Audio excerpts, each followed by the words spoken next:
今日咧就好難得咧，就影到呢個龍頭鳳尾嘅 BB 仔啦。咁初初咁佢就啱買，咁我就啱啱孵出嚟啦。佢本身又帶咗啲卵子喺個身嗰度啊，個手都蒸卵子。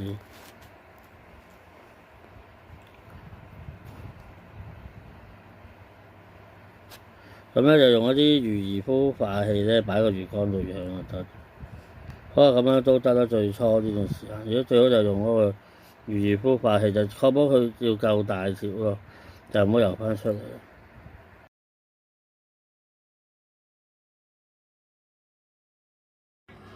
跟住咧，就睇下佢係捉咗嗰個情況咯。咁啊，捉咗5條出嚟啦，喺個魚缸入邊。仲有應該有一啲咧都會繼續喺個缸出邊養到，不過喺缸出邊就個風險就高咯。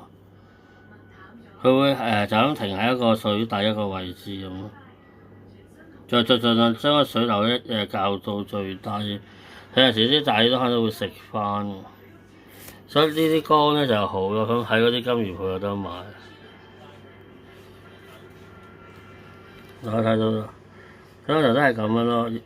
如果喺啲河可以翻去都，佢喺啲比較淺水嘅位度咯。如果喺河嗰啲地方，可以睇到，我放大啲。